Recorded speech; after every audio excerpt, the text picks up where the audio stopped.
Brother lads, welcome back to the Cossy Arsenal podcast. My name is Cossy. Welcome back to a brand new video.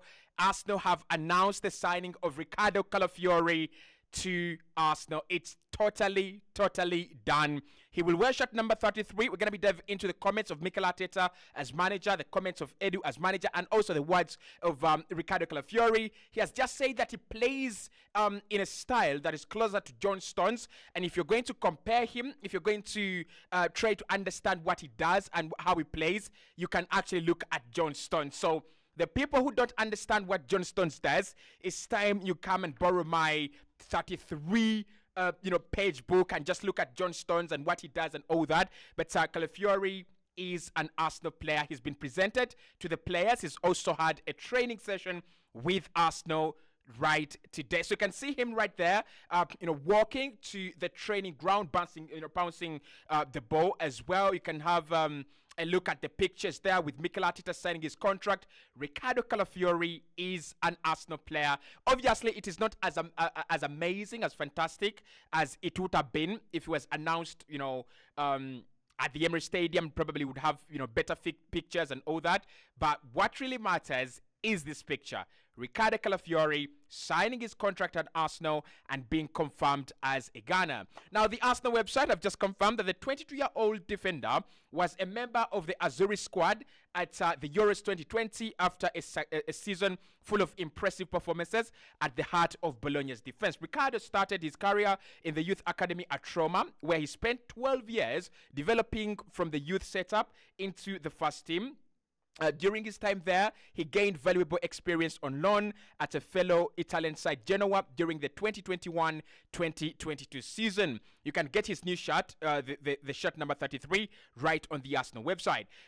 In August 2022, the young defender, who has represented his national team at every age group, moved to Swiss side Basel, where he was a regular and made 26 appearances that season. His high-quality performances result in a return to his homeland, with the imposing defender transferring to Bologna in August 2023. Last season, Riccardo Calafiori was a leading figure in their backline, emerging as one of the strongest and most consistent performers in the Italian Serie A. He played an integral role in helping Rosoblu, I hope it's called Rosoblu, to an impressive 5th position and a Champions League qualification for the first time in 60 years. Dang. Riccardo's dominant and physical performances were not only recognized with Euros call-up, but also by him also winning the Italian Serie A Player of the Month in the month of May 2024. You can see him there with that Arsenal shirt number 33. Listen, I don't really mind. It's not bad. It isn't that bad, right? Shirt number 33, not that bad.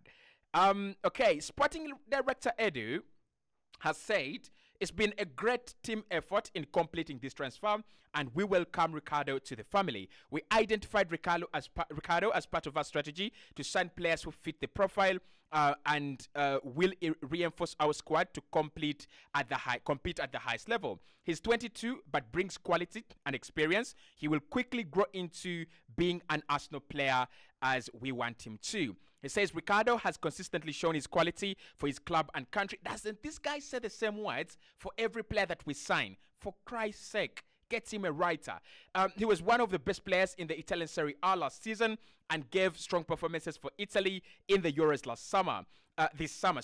Mikel and our coaches are excited to start working with Riccardo, and we all look forward to seeing him in our shirt. And there you can see him in our shirt, but also we have a video of Riccardo Calafiori right on the Arsenal website. Mikel Arteta, speaking about him, he said, we welcome Riccardo Calafiori and his family to Arsenal. He is a great signing and gives us huge strength to reinforce our defense. Riccardo is a big personality and character with specific skills, which makes us stronger. And as we push to win major trophies, he's going to be a major addition. He has already shown great development in recent seasons with his performances for Bologna and Italy, with his progression and development as well in the past year being really impressive. We are looking forward to working with Riccardo, integrating him into the squad and supporting him with him in the years to come. Riccardo will wear shirt number 33, like Cossy said, and has traveled to the US to join up with his teammates in Philadelphia as we continue our preparations for the 24-25 season. This transfer obviously is subject to the completion of regulatory processes. That's where we are, lads. That's where we are. Riccardo Calafiori is a Ghana, and he has signed for Arsenal Football Club. I mean, they've just said all the right words, Mikel Arteta's words. I think what he talks about there that we've got to mind so much is progression. I think one of the things that he loves about Calafiori is ball progression. And that's why in the recent video we have done, I've just done a video on how I think Riccardo Calafiori and the rest of the other signings would actually fit in an Arsenal. And I said, when I think about it, when I look at it, I think Calafiori plays at centre-back, right? And then, he progresses into midfield.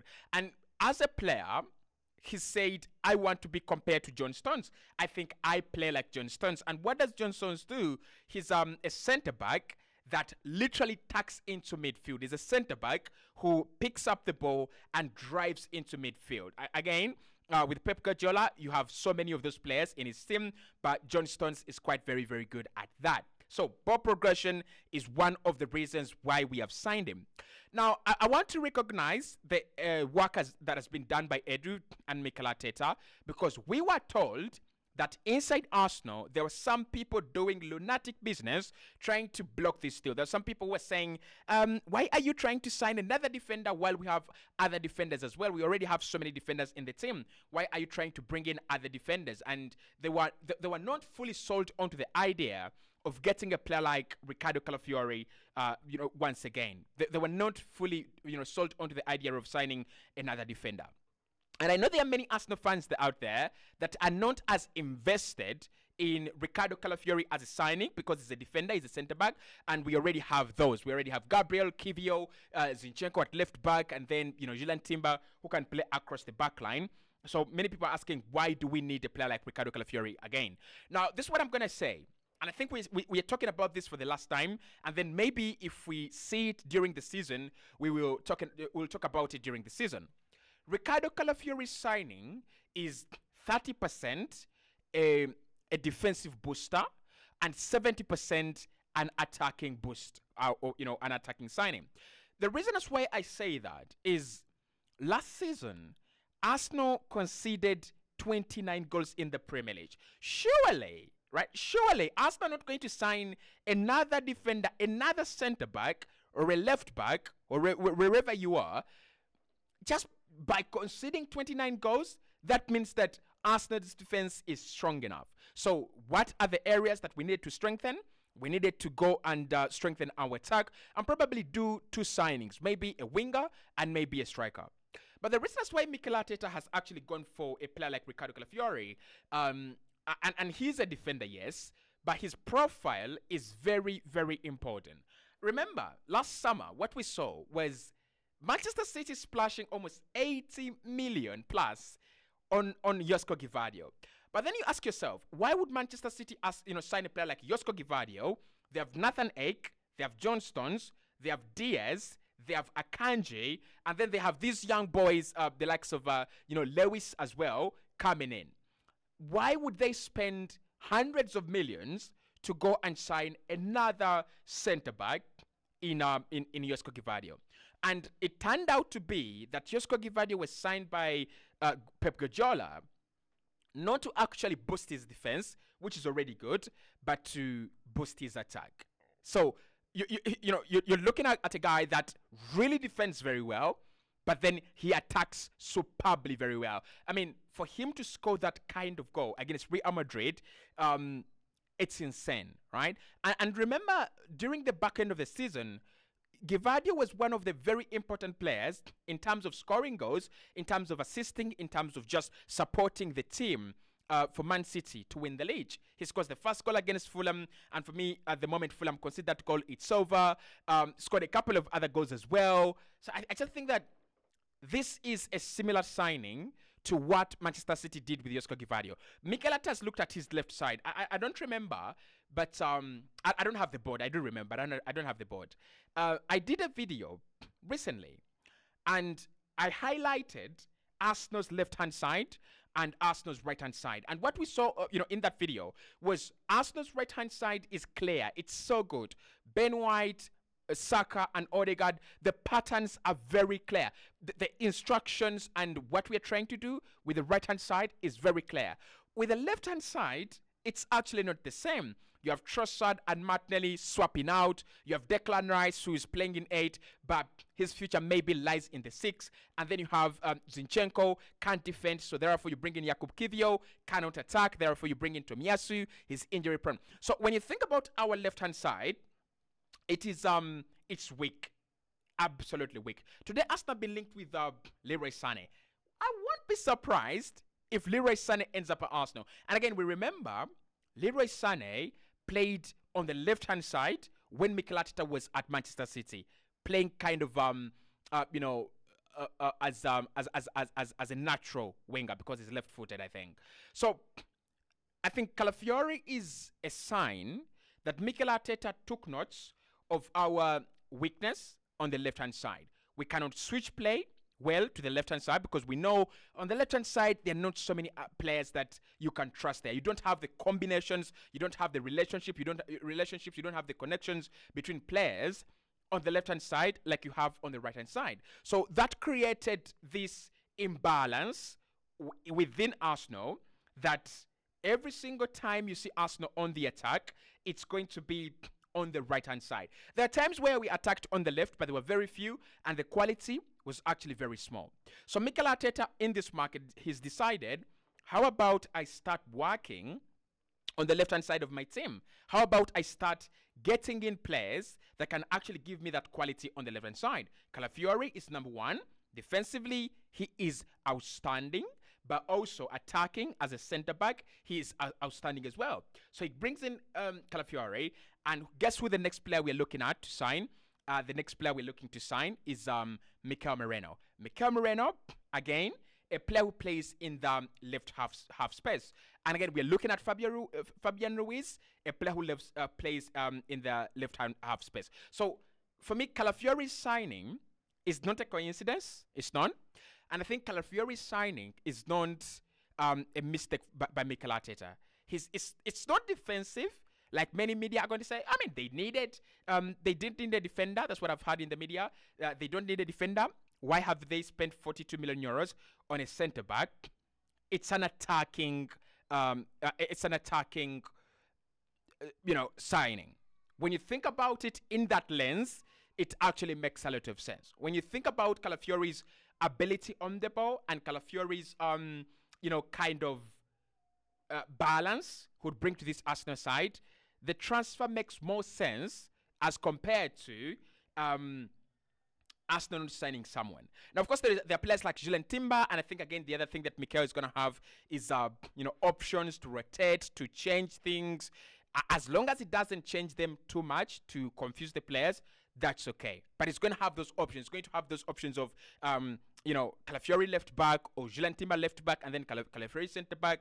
And then there are games where you're going to have to rest some of the players. Maybe Gabriel needs some rest. Maybe Saliba needs some rest. And then you could see Calafiori and Julian Timber at centre back. That's a partnership I would love to see. Both of them are very aggressive. Both of them are very agile. Both of them are very sharp.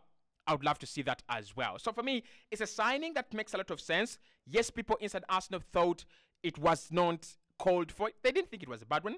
They thought it was not called for. But I think as a guy that has been saying, can we improve our left-hand side so that teams can defend on either flank, left and right? It's a signing that makes a lot of sense. Now, just 5 points, right? 5 quick points on this one. One, Riccardo Calafiori is going to be our main left back. I think that is going to happen. Yes, he's a centre back, but he will be our main left back, right? So if you really like Zinchenko or you like any of the left backs at Arsenal, Get used to that. That's number one. Secondly, Arsenal are going to win more games and concede lesser goals next season with Riccardo Calafiori in the team. Why? Because he's got that ability to just drive and beat low blocks or mid blocks, and then defensively, he's a much better player. Three, we are going to score more set piece goals next season because of Riccardo Calafiori. He's tall and taller than the likes of Kivio. Is it taller than Kivio? I think it's taller than Zinchenko, right? And Timber as well. So we've added another player that's going to allow us dominate the penalty area. Is that 4? I think 4. We will concede even less goals from set pieces, especially headed goals.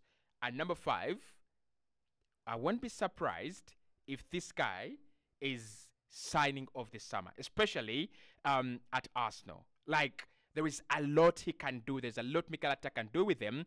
I won't be surprised if he's in the team of the season, a Premier League team of the season, and I won't be surprised if he's the best player at Arsenal, because what he does, the traditional players, they actually don't.